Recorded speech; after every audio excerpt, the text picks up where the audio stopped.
today's lab, we're going to I'm going to do that Wednesday.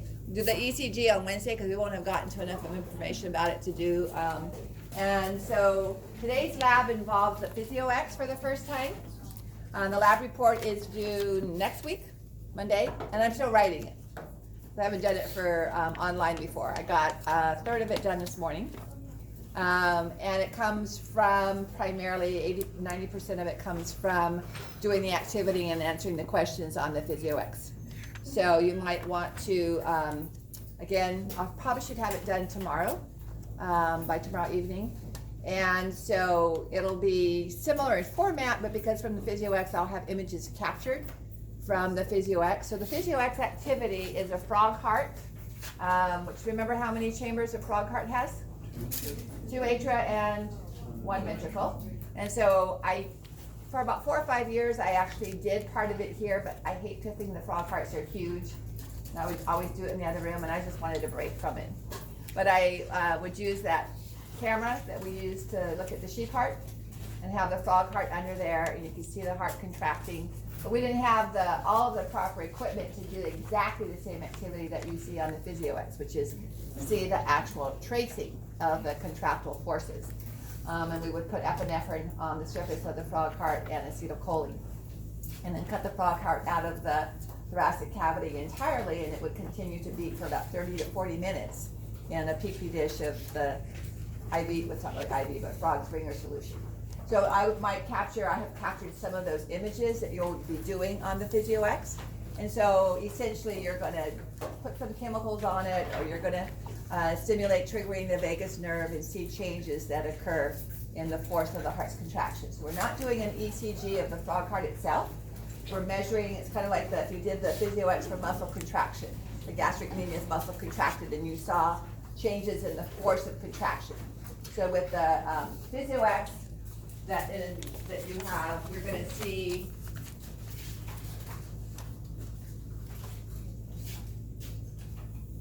and it looks like an action potential, okay, with a big rated potential, depolarization and repolarization.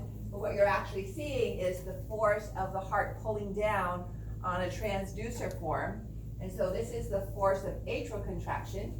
Now this is the force of ventricular contraction, because we just have the one ventricle and the two atria contracting at the same time. We're not looking at electrical current, so just get off on the right foot, all right, as far as when you start that. And then if it's a stronger force, which we don't typically see, you'll see a higher amplitude to the contractile force. If it takes longer, then this will be expanded or something like that, okay? So you need to have access to the PhysioX before the lab is due. And that could be your own that came with your textbook. If you used it last semester, you're fine. Or if you want to get together with a friend, you bought it, they bought it, and you want to give some kind of fair exchange to sharing the activity for it. Which particular ones, there's a new one out now called 10.0, ours is 9.1. And it's exactly the same thing, they just tried to get some glitches out of it. So the same questions are asked, the same activity is done. So whether you use the 9.1 or the 10.0, you're fine, okay?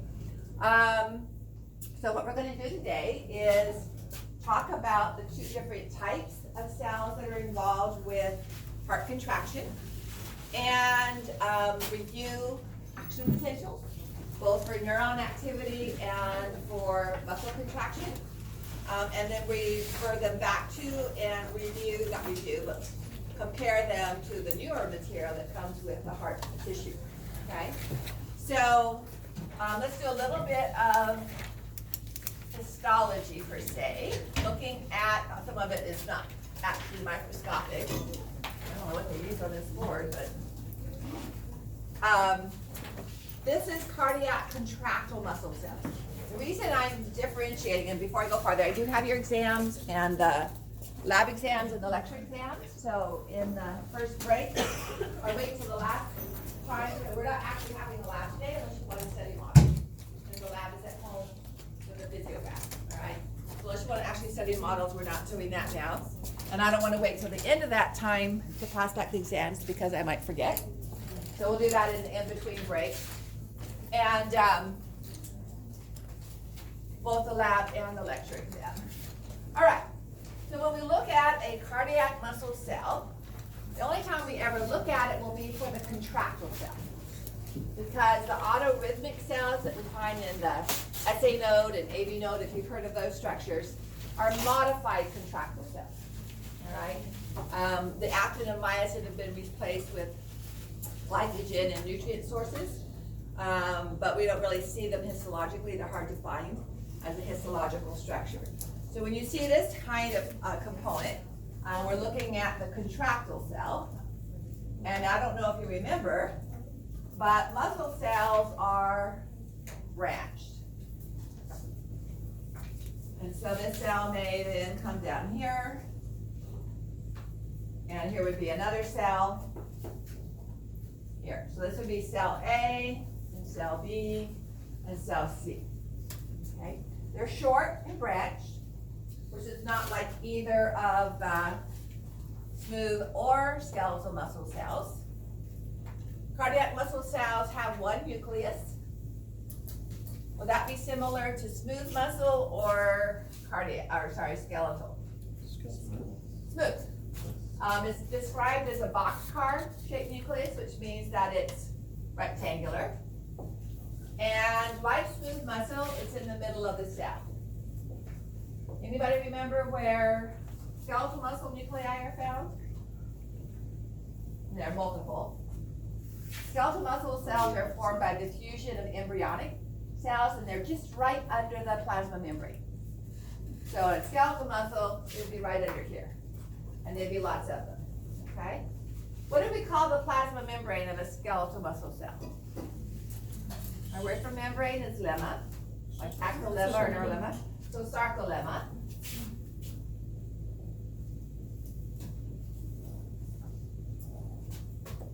Do you remember the neuromuscular junction, where the end of the lower motor neuron formed a muscular junction with the skeletal muscle cell? We had motor end plates. So in a skeletal muscle cell, we have this kind of a surface, and the synaptic end bulb would fit in with that. We don't have that with cardiac muscle, all right? Because cardiac muscle doesn't form specific synapses or junctions with the neurons. They kind of float over. When we talked about the sea urchin fertilization, and in the tide pools, the sea urchin sperm just kind of release their sperm and they settle down on whatever cluster of sea urchin eggs they happen to settle on. That's kind of what happens with our neurotransmitters. They kind of just are released into the spaces around cells and land and on any receptors they might have available. So it's not a real close connection. So we have no motor end plate. However, like skeletal muscle cells, the internal aspect of the cardiac muscle is very organized. So we're going to see transverse tubules that bring extracellular calcium and sodium into the cell. So we have plasma membrane calcium channels that we don't see typically in skeletal muscle. But we also have a way for ions to enter in the cell that we don't see in skeletal muscle, and that's between the cells. Do you remember the types of junctions that we learned in Bio 430? Gap junctions, tight junctions, and desmosomes. In my class, we didn't talk about the zonula adherens. So we have these two surfaces, vertical, perpendicular to the cell, and parallel to the cell. Which place would be most likely to have gap junctions? Desmosomes. Horizontal or vertical? Think about when the two muscle cells are contracting, they're going to be pulling at that cell junction. So which is a better cell junction to hold the two cell membranes together? The desmosome or the gap junction? The desmosome. So the desmosome has its thickening of intercellular plaque, and then the intermediate filaments in each cell. So we tend to have the desmosomes are more likely on the vertical portion. And then we have gap junctions, which allow communication between the cells on the horizontal, where the shear effects are not going to be so strong. So this would be a desmosome. And this would be a gap junction. And gap junctions allow ions to move from one cell to the next. Another reason why we don't need to have a neuromuscular junction for every cell. Each of your skeletal muscle cells is going to have a junction with a specific synaptic terminal or axon terminal. We don't have that one-to-one relationship in contractile cells. So wave movement of contraction can spread from cell A to spread to cell B through these gap junctions, okay? Allowing a high concentration of ions to move from one cell to the next down their concentration gradient. So those areas where we see those junctions are shown as these dark lines between two cells known as an intercalated disc.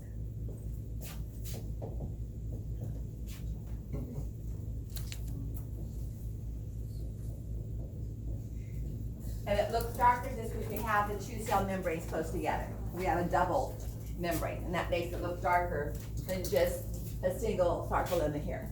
So we have the sarcolemma of one cell up against the sarcolemma of another cell, and that gives us this dark look, okay? Now, these contractile cells look like they're striated parallel to the length of the cell. Those are just myofibrils. You remember what myofibrils are? Bundles of actin and myosin. So we just see those myofibrils interspersed by lots of mitochondria, and that makes the cells look striated, parallel. But like skeletal muscle, cardiac muscle cells are striated in a transverse pattern because of the light and dark regions, the A and the I band. So yeah, they have that same organized A band, I band, H zone, so on.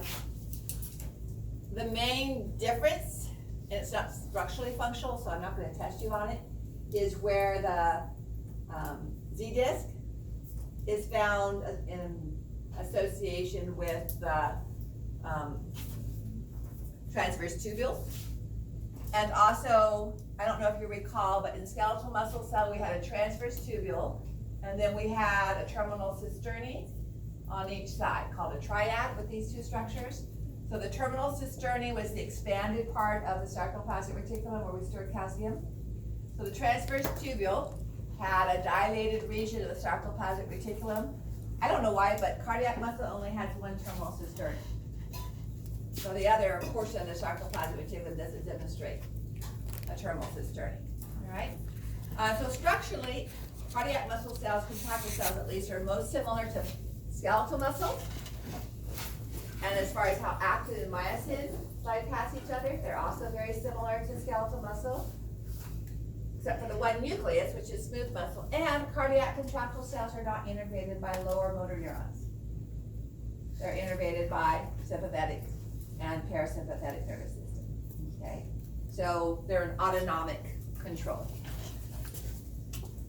All right, so let's take a look at a bit of review. That's just showing the gap junctions along the other component here. Review of last week.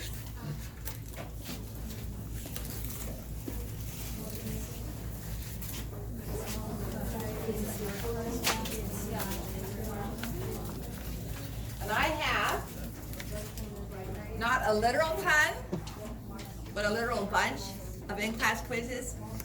There is at least one no name here, so check and see if you've got a grade for all your in-class. The quiz said it was right coronary and marginal, that it runs along the margin. Is there? Oh, mark So that. there may be more than one answer. Remember, we only had 3 veins It's both. and 6 arteries or branches of arteries. Yes. And left coronary artery didn't have any veins traveling with it. Okay? So some of those have some doubling up.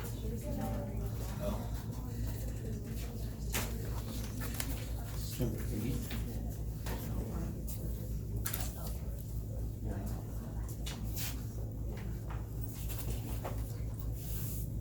Okay, may I erase the board?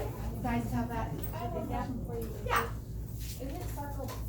Or the sarcolemma? I'm sorry. I was thinking sarcoplasmic reticulum at the same time I was writing that, so thank you for the correction, sarcolemma, as one word.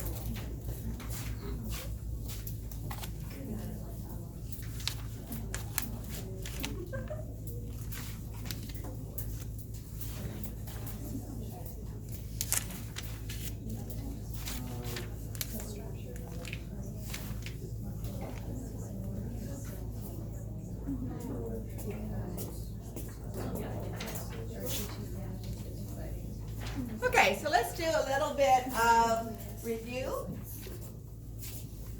What's a resting membrane potential? Both skeletal muscle cells from 430 and neurons have a resting membrane potential. What do we mean by that? What's coming to your mind when you hear the phrases, the terms resting membrane potential? Voltage gate time close. Just structurally.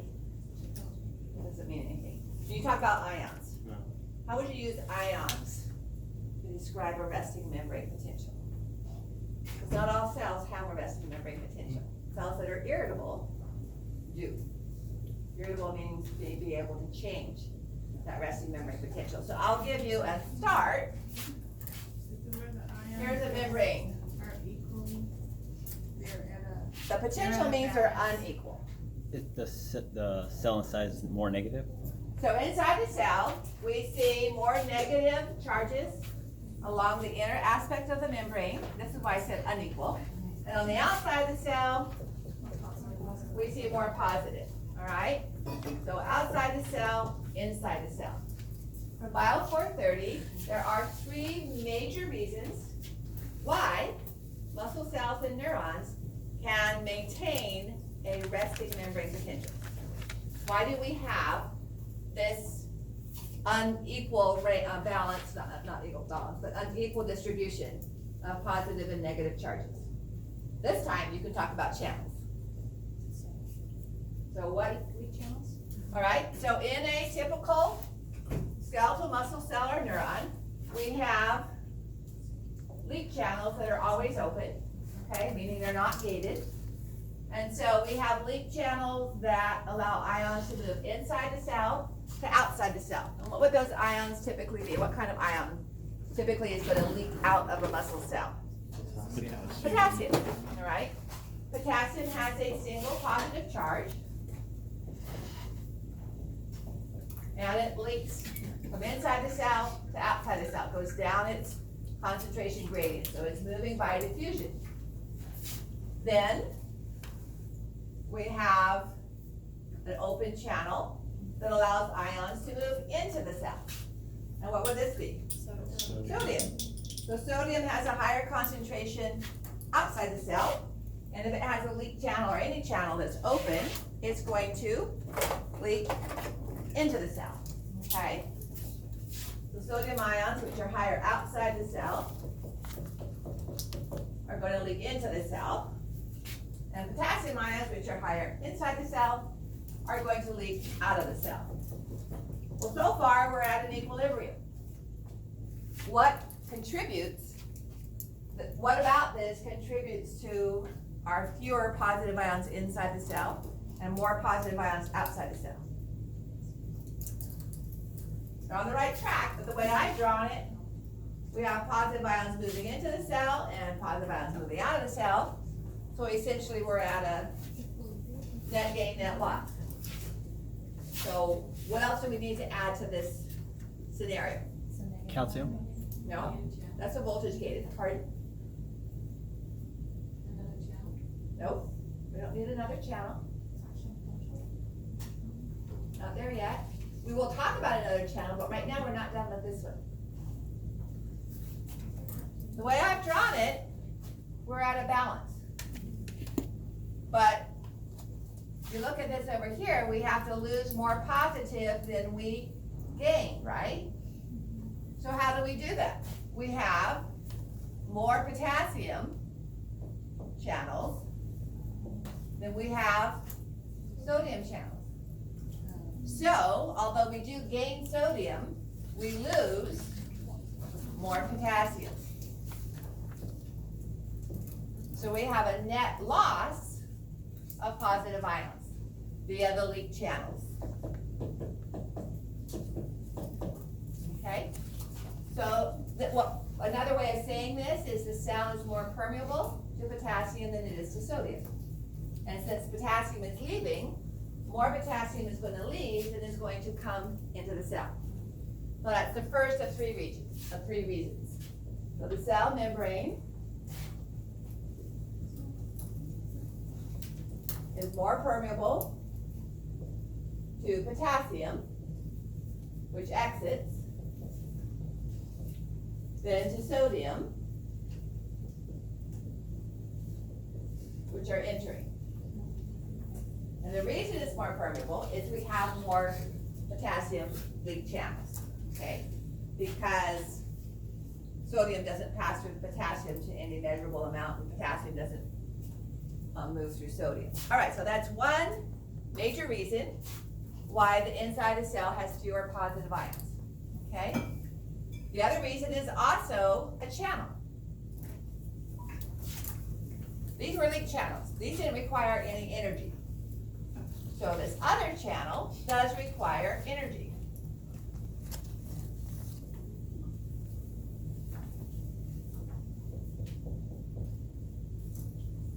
So we're trying to return the membrane back to equilibrium.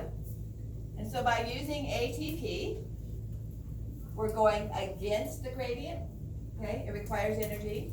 So we are moving sodium back out, going from a low concentration, going from a low concentration to a high concentration. And we're moving potassium back in. What about this makes it a factor that we lose positive ions? What are the numbers? All right, so we lose 3 sodium ions for every 2 potassium ions. That's not balanced, is it? So we have a net loss. Every time this happens, we have a net loss of 1 positive charge. Okay, so that also contributes to more positive ions outside the cell than we have positive ions inside the cell. So, sodium potassium pumps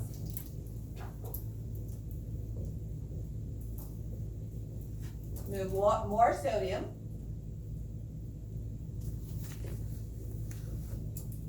out than potassium in. Okay? So those are the 2 major reasons at the membrane why the cell is more positive outside the cell than it is inside the cell. The third reason has to do with molecules that we have inside the cell. Anybody remember what that third reason is? Pardon? The chlorine being negative? No, this doesn't have to do with single. It has to do with charges, but not ions. Okay? Amino Proteins. acids. You're close. So proteins are made up of amino acids, and some are more positively charged and some are more negatively charged. The proteins that we have in the cell tend to have a net negative charge. So we're not talking about the ratio of ions moving into or out of the cell, but the fact that we have more negative ions inside the cell. Okay? So these are 3 reasons why with neurons or muscle, be it smooth or skeletal or cardiac, so ion or negatively charged proteins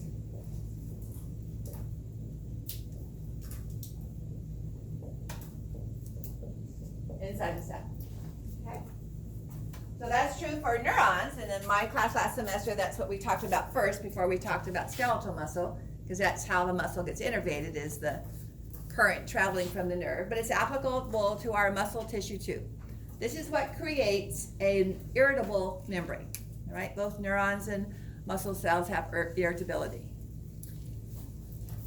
So that starts off the resting membrane potential as having a more negative charge inside than outside, okay? So we have two things I want you to pay attention to. One is the potential. We have resting membrane and threshold potentials and graded potentials and action potentials. You recall those terms from Bio 430. The other is the ion channels that are associated with that, okay? So the ion channels that we associate with the resting membrane potential are the leak channels. We don't have any gated channels that we've used to change the resting membrane because that involves ligands or a voltage current or something. So the channel that we associate with the resting membrane potential are leak channels, okay, or leaky channels. So that's the action potential. Okay, so may I erase this list off the board over here on the right?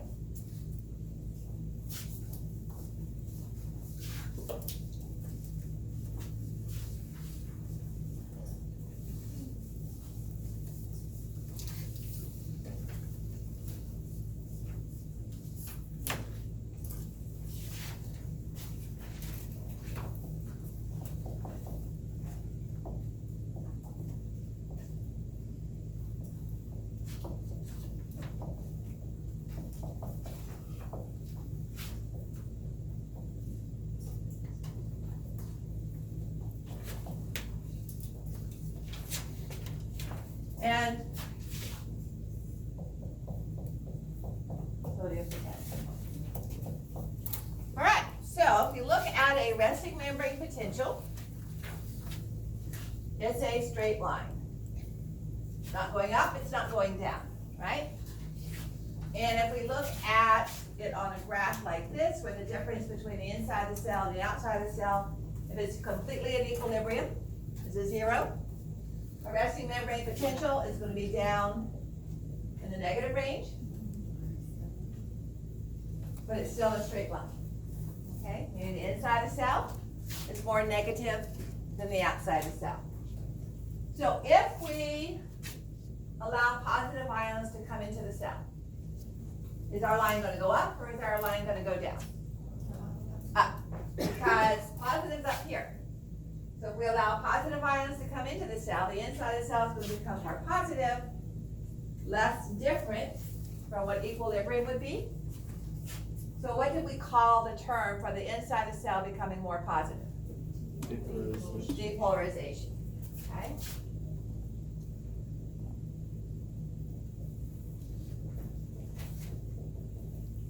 And if we come back to equilibrium, then coming back to equilibrium is known as, not equilibrium, but a resting membrane potential. Repolarization. And if we go below resting membrane potential, hyperpolarization.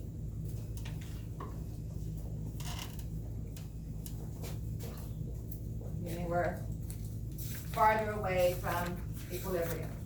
So what types of things, what types of events would provide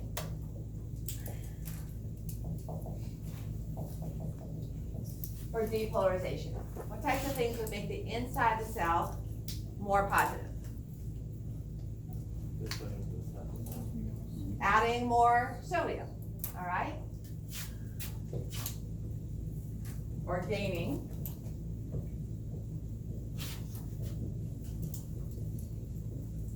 The inside of the cell, all right?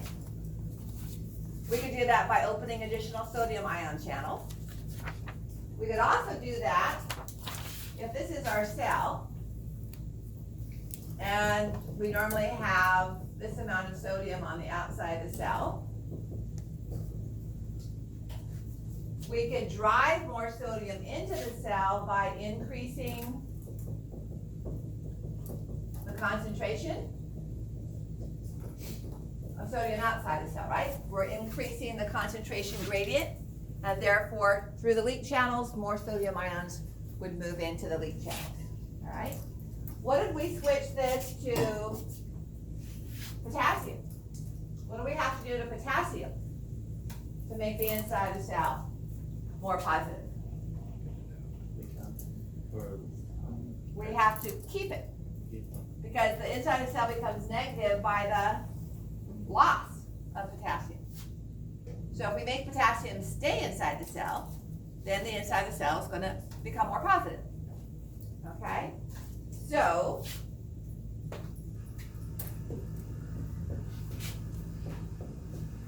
keeping potassium inside. So again, looking at our cell, this is potassium, and potassium is leaking out. It's leaking out because it's moving down its concentration gradient, right?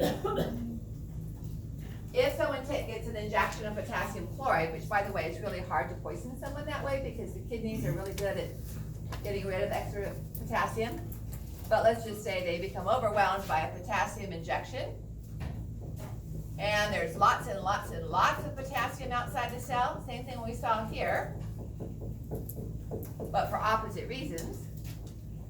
Is potassium going to leak out of the cell as rapidly as it did before? We've taken that concentration gradient and it was higher inside the cell, so potassium was going to move out of the cell. Now we put more potassium outside the cell, bringing those two concentrations closer to equilibrium. So now potassium is less likely to move out of the cell, okay? We're actually going to see this as an effect of the autonomic nervous system controlling heart rate is by regulating potassium channels, okay? All right, so what did we call this when we either added positive ions or, it's usually the case, added positive ions, and we went up, but then those ions diffused out again, and we came back down without ever reaching the minimum current required to start an action potential. What did we call this? Which could be either higher or lower, or even in the opposite direction. What kind of a potential did we call that, where we could change the degree to which we increased or decreased the resting membrane potential? A graded, yeah, graded, high, low, in between. So this is a graded potential.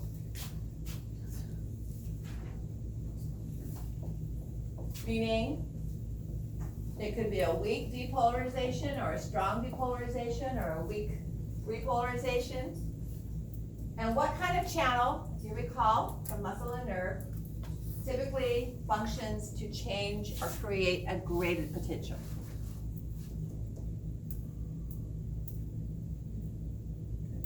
How do we, so let's say that acetylcholine binds to a skeletal muscle cell, acetylcholine receptors. And I have enough muscle fibers acted that way to lift up this stapler, okay? But then I decide I wanna lift up the desk. And so I'm going to incorporate more muscle cells and more actin and myosin in individual muscle cells. So I get more sodium inside the cell. How do I do that with acetylcholine? What do I have to do about acetylcholine to get more sodium inside the cell? Nope, all you need is acetylcholine. So here's my muscle cell membrane. And how do I get sodium into the muscle cell with acetylcholine?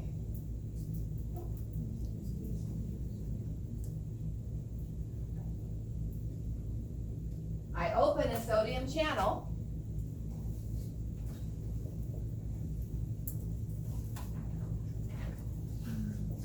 an ionotropic channel with a chemical. What kind of a channel is that? A ligand-gated channel, okay? The more ligand-gated channels I open, the more sodium's gonna come into the cell.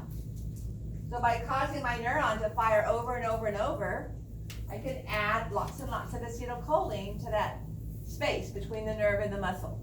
Remember the term summation? We're not going to redo the whole entire lecture, but just reminding you what we've gone through. All right, so graded potentials can be weak or strong depending on the number of ligand-gated channels that are opened or closed, okay?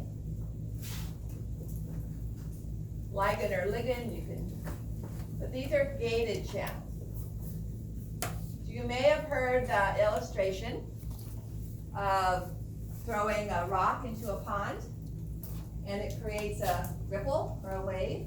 And a small rock is going to create small waves that dissipate, get weaker and weaker and weaker more quickly. A great big boulder is going to create huge waves that will travel farther across the pond surface. That's what we mean by graded.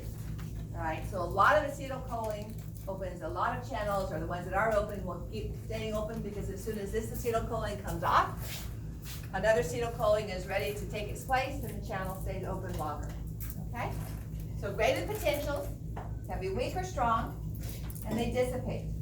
The current created by a graded channel does not travel all the way down the axon of the neuron. It doesn't travel all the way around and through the muscle cell membrane and down the transverse tubules. Okay? It gets weaker and weaker the farther it moves along the surface membrane. So that's a graded potential. If the depolarization happens to allow enough positive ions into the cell to create a current that matches the current of our voltage-gated channels, what do we call that? The minimum current required to open the, yes, a threshold potential, okay?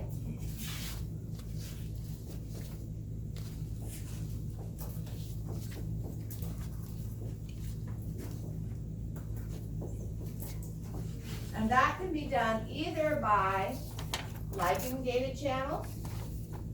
That's what we need to actually reach the threshold of the first voltage-gated, or to keep it going. All right, to keep our self-propagating, it's done with voltage-gated channels. Each time a voltage-gated channel opens, it allows enough sodium ions to reach the threshold of the next voltage-gated channel. But typically when we draw a diagram like this, it's the ligand-gated, okay?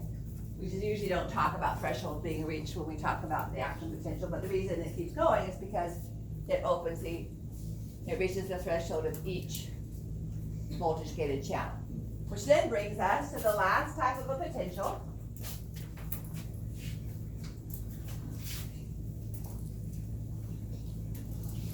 And that is the action potential.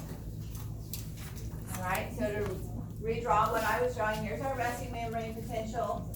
We add a strong enough stimulus to create a graded potential that reaches threshold of our voltage-gated sodium channels,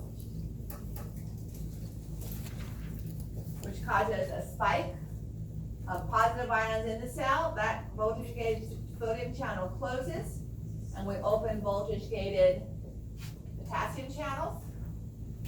Potassium goes out, we repolarize. Our sodium-potassium pump helps us recover. We keep losing potassium while that's going on, so we hyperpolarize, but that creates the action potential, which keeps self-propagating, because every time a voltage-gated sodium channel opens, it lets in enough positive ions to open the next voltage-gated sodium channel in sequence, all right?